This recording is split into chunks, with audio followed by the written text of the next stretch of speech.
किसान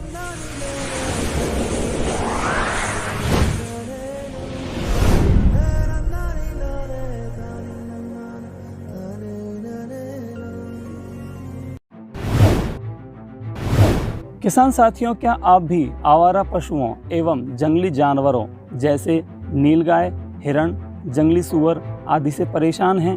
क्या आप भी तारबंदी पर अनुदान लेना चाहते हैं? तो ये स्पेशल वीडियो खास आज आपके लिए बनाया गया है। दोस्तों, राज्य सरकार कृषि विभाग द्वारा वर्ष 2021-22 की नई गाइडलाइन जारी कर दी गई है। किसान साथियों, नई गाइडलाइन में कृषि विभाग द्वारा कृषक हित में कई बदलाव किए गए हैं। अगर आप जानना चाहते हैं कि वो क्या बदलाव हैं तो वीडियो के लास्ट तक बने रहें। किसान साथियों, आज हम वीडियो में आपको बताएंगे तारबंदी योजना क्या है, योजना का उद्देश्य क्या है, अनुदान की पात्रता क्या रखी गई है, कितना मिलेगा किसान भाइयों को अनुदान, तारबंदी लगाते समय क्या क्या मापदंड विभाग द्वारा बनाए गए हैं और आवेदन प्रक्रिया एवं दस्तावेज क्या क्या चाहिए। किसान साथियों, अगर आपने अभी तक हमारा सिंचाई पाइपलाइन पर कितना मिलता है अनुदान नहीं देखा है तो ऊपर आई बटन पर क्लिक करें और वीडियो देखें। और किसान साथियों, अगर आप कृषि यंत्रों पर अनुदान लेना चाहते हैं तो उसका भी हमने पहले वीडियो बना दिया है। आप ऊपर आई बटन पर क्लिक करें या डिस्क्रिप्शन बॉक्स में जाके लिंक आपको दे दिया गया है, जाके देखिए। जय हिंद किसान साथियों, एक बार फिर से स्वागत है आपके अपने YouTube चैनल खेती एक नई सोच में। चलो आज कुछ नया सीखते हैं। आइए किसान साथियों, अब हम शुरुआत करते हैं। किसान साथियों, सबसे पहले बताना चाहूँगा तारबंदी योजना क्या है और उसका उद्देश्य क्या है। किसान साथियों, हमारे जो किसान भाई जो कि आर्थिक रूप से कमज़ोर हैं और अपने खेतों में खड़ी फसल की सुरक्षा नीलगाय एवं आवारा पशुओं से नहीं कर सकते हैं, उनको तारबंदी के लिए आर्थिक मदद करना जिससे वो अपने फसलों को बचा सकें। इसलिए इस योजना को शुरू किया गया है, जिसे तारबंदी अनुदान योजना के नाम से जाना जाता है। किसान साथियों, सबसे पहले मैं बताना चाहूँगा अनुदान की पात्रता क्या रखी गई है। इसमें हम पहला बिंदु लेंगे। दोस्तों, सबसे पहले बताना चाहूँगा तारबंदी अनुदान योजना का लाभ सभी श्रेणी के किसान भाइयों को दिया जाएगा। अब बिंदु 2 पे प्रकाश डालते हैं। दोस्तों, तारबंदी योजना में अनुदान का लाभ व्यक्तिगत ना दिया जाकर समूह में दिया जाता है। अब बिंदु 3 पे हम प्रकाश डालते हैं। किसान भाइयों, एक समूह में न्यूनतम कृषक 3 और उनके पास न्यूनतम जमीन 3 हेक्टेयर होना आवश्यक है। अब बिंदु 4 पे हम प्रकाश डालते हैं। समूह में एक सदस्य को अधिकतम 400 रनिंग मीटर एरिया पर ही अनुदान दिया जाएगा और खेती की पेरीफेरी की लंबाई 400 रनिंग मीटर से अगर ज़्यादा है तो किसान भाई सुनिश्चित करेगा कि उसे संपूर्ण क्षेत्र को कवर्ड करना होगा। इसके बाद ही अनुदान का लाभ दिया जाएगा। किसान साथियों, अगले बिंदु पर हम प्रकाश डालते हैं। किसान भाइयों, आवेदन करने वाले कृषक समूह द्वारा मौका स्थिति का लेआउट बनाकर पत्रावली में लगाना होगा, जिससे कृषक की अनुदान राशि का निर्धारण हो सके। आइए किसान साथियों, अब अगले बिंदु पर प्रकाश डालते हैं। किसान भाई जिस खेत में तारबंदी करवाना चाहते हैं उस खेत की 2 बार जियो टैगिंग होगी, एक तो कार्य से पूर्व और एक कार्य के बाद। आइए किसान साथियों, अगले बिंदु पर हम प्रकाश डालते हैं।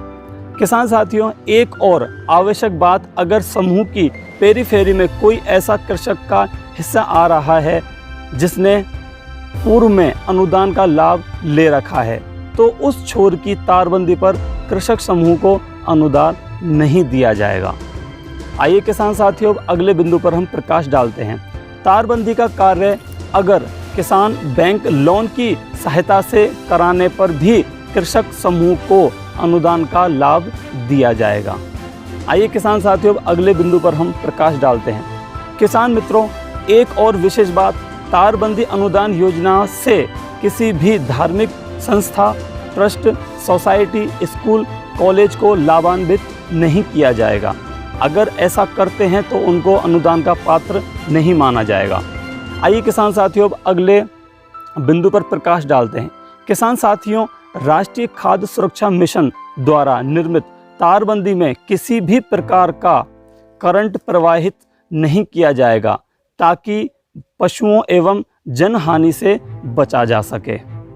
आइए किसान साथियों, अगले बिंदु पर हम प्रकाश डालते हैं। तारबंदी योजना में वर्ष 2021-22 के लिए किसान भाई 30 अप्रैल 2021 तक ऑनलाइन आवेदन कर सकते हैं। जी हाँ किसान साथियों, इसकी अभी लिमिट 30 अप्रैल 2021 तक ही रखी गई है, तो आप जल्दी से जल्दी जाके ऑनलाइन करवाएं। किसान साथियों, अगला बिंदु है, हम प्रकाश डालते हैं। किसान साथियों, योजना में अनुदान का लाभ पहले आओ पहले पाओ की वरीयता के आधार पर ही आवेदन पत्रों का निस्तारण किया जाएगा। किसान साथियों, अब हम अगले बिंदु पर प्रकाश डालते हैं। हमारे किसान साथियों को पेरीफेरी में जितने भी किसान हैं उनको आधार कार्ड संख्या देना अनिवार्य है।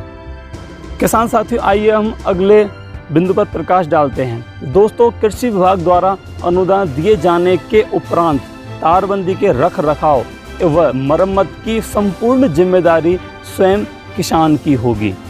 आइए किसान साथियों, अब हम आपको बताते हैं कि तारबंदी योजना के अंतर्गत कितना अनुदान हमारे किसान भाइयों को दिया जाता है।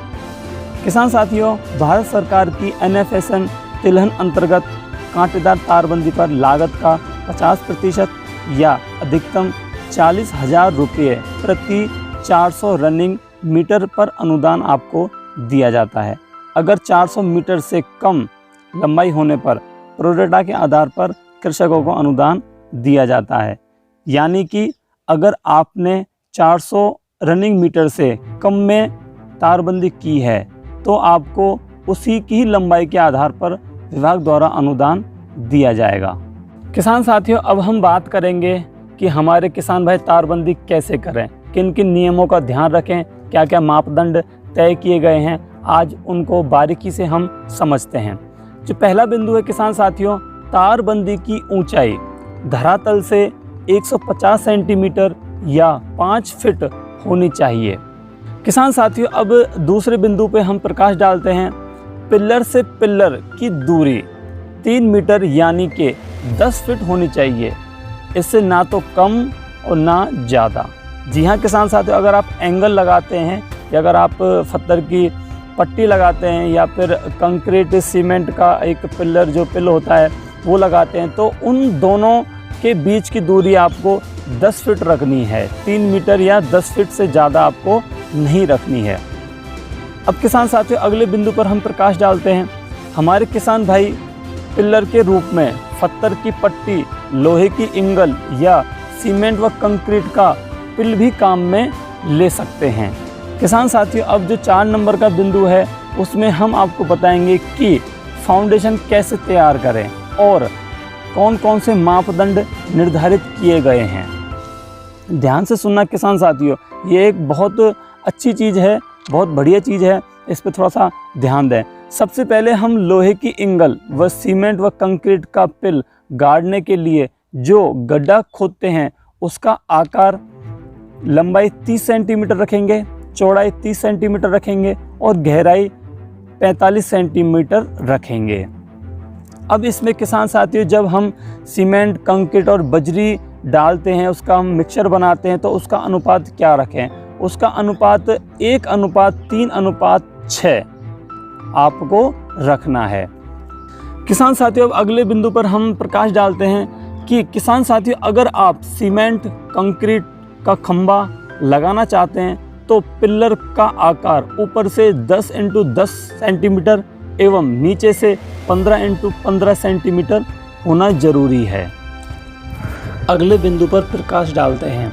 किसान साथियों, एक बात का विशेष ध्यान दें कि जब हम तारबंदी के लिए पिल्लर लगाते हैं तो पिल्लर व तार को अधिक मजबूती प्रदान करने के लिए प्रत्येक 10वें खंभे पर व कोने के पिल्लर यानी जहां से तारबंदी घूम रही है उस पिल्लर पर अतिरिक्त 2 और पिल्लर यानी कुल 3 पिल्लर अधिक मजबूती प्रदान करने के लिए लगाने होते हैं। अगले बिंदु पर प्रकाश डालते हैं। किसान साथियों, अगर आप कांटेदार तार का उपयोग करते हैं तो 6 तार हॉरिजॉन्टल व 2 कांटेदार डायगोनल शेप में खिंचवाने होते हैं। अगले बिंदु पर प्रकाश डालते हैं। किसान साथी, अगर हमारे लोहे की एंगल पर चैनलिंग पेंसिंग या जाली खिंचवाना चाहते हैं, उन्हें लोहे की एंगल का आकार 50 × 50 × 6 mm के आकार की लगवानी होगी। अगले बिंदु पर प्रकाश डालते हैं। किसान साथियों, इसके बाद कृषक द्वारा तारबंदी का कार्य पूर्ण करने के बाद मौका स्थल पर एक बोर्ड लगवाना होता है, जिसमें हमारे किसान भाई का मोबाइल नंबर, किसान का नाम, किसान का पता, निर्मित वर्ष, अनुदान राशि, भौतिक सत्यापन करने वाले अधिकारी का नाम, पद लिखा जाना आवश्यक है। किसान साथियों, अब हम बात करेंगे कि तारबंदी योजना पर अनुदान के लिए किन किन दस्तावेजों की आवश्यकता होती है। सबसे पहले आपको चाहिए ज़मीन की नकल, जो 6 माह से अधिक पुरानी नहीं होनी चाहिए। एक आपको आधार कार्ड चाहिए और एक आपको जनाधार कार्ड चाहिए। किसान साथियों, अब हम आगे चर्चा करेंगे आवेदन प्रक्रिया पर। किसान साथियों, पेरीफेरी के ग्रुप के कृषक समूह बनाकर हस्ताक्षर युक्त आवेदन पत्र को नज़दीकी ई मित्र पर संबंधित दस्तावेजों के साथ जमा कराएंगे। इसके बाद किसान साथियों, ई मित्र वाला आवेदन पत्र को ई प्रपत्र में भरेगा तथा दस्तावेज की स्कैन्ड कॉपी राज्य किसान साथी पोर्टल पर अपलोड करेगा। सेकंड बिंदु है, हमारे किसान भाई ऑनलाइन आवेदन के बाद कृषक ई मित्र से आवेदन की प्राप्ति रसीद लेना ना भूलें। अब अगला बिंदु है, किसान साथियों, ऑनलाइन आवेदन के बाद जैसे ही प्रशासनिक स्वीकृति जारी होती है तो उसके 15 दिवस के भीतर काम शुरू करना होता है।